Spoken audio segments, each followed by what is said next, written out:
Now I have the file ready to go. Hopefully you're hearing me fine. My fan is revving up because I'm doing a lot of video processing in the background, but should be okay. Alright, so I have my background layer here from the initial scan. I'm going to go ahead and duplicate that because I'm going to do some cleanup on the original file. My strategy here is to get really close, and I am going to literally go through this with almost pixel by pixel and erase. Now when I say erase, I'm putting that in air quotes. Erasing on this layer is going to erase two transparent pixels. So just to preserve the integrity of this kind of line art / grayscale image, I'm going to use my brush, the normal setting, and down here you can see if I hit letter D, there's a default foreground and background color. Photoshop's model is to always paint with the foreground color, but if you're on the background layer, you will erase to the background color. So I just want to paint with either black or white. Since I'm doing cleanup, I'm going to swap those two. I can use my X key for that, and I'm just going to be painting with white. And then right click to check my settings. I want my hardness at 100%, and the size is going to vary as I work. So some of the cleanup, so using my hand tool or the equivalent, you see what you want to do is kind of go through. There's one. You're going to be able to spot little specks here and there if they're really obvious. You have a clean scan. You can look around the perimeter of the artwork. There's another one, and spot several of them. Sometimes there are little specks that you cannot see. So here's a trick. I hope it works. I haven't practiced this, but the reason why I put this on a separate layer is because I want to see if I can use one of these effects to,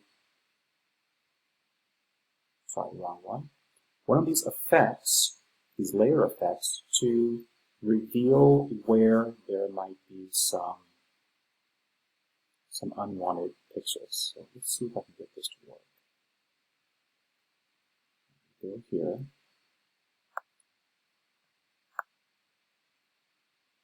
Oh, doesn't seem to be working.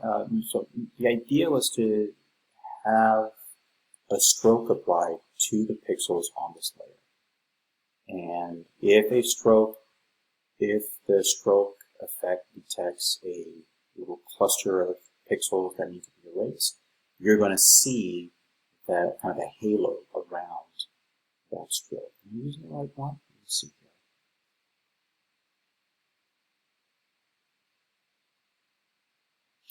here. Okay, so I'll come back to that. If I can find that, I'll probably bring it up again during our in-class meeting. So back to painting. So this is something that you probably don't need to watch me do, but it can take anywhere from a few minutes to possibly several hours. Think of a full comic book page, a graphic novel. This is partly why, as artists, we can anticipate what either we'll end up having to do when we're working digitally, or what the person, people that we're collaborating with, are going to have to do. We might make a decision to get things as clean as possible even before we get to the scan. But that's really hard to do. So all of us who have some experience with this, we anticipate the need for going in and finding those stray pixels and eliminating them.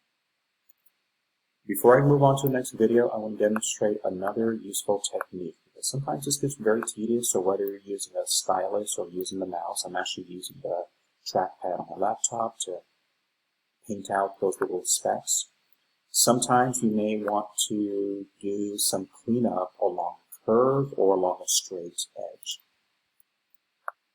So I can use the Shift key. So I can click to start the stroke, move it a little ways, hold Shift, and then click, move it a little bit further, and just keep with the Shift key held down.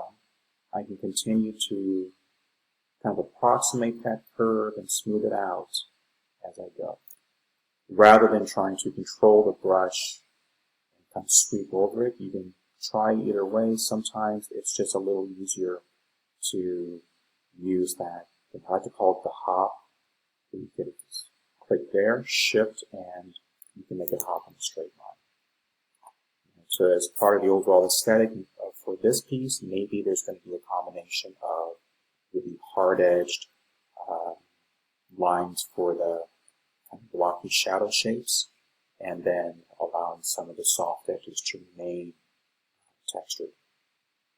Okay, so in the next video, I'm going to show you how revisit how I can start introducing some flat color using a variety of selecting techniques. I want to explain some of the issues with the things that come up. Now, whether or not you have enclosed areas, that will influence what kind of selecting techniques you use in order to isolate areas and capture them for filling with color paint.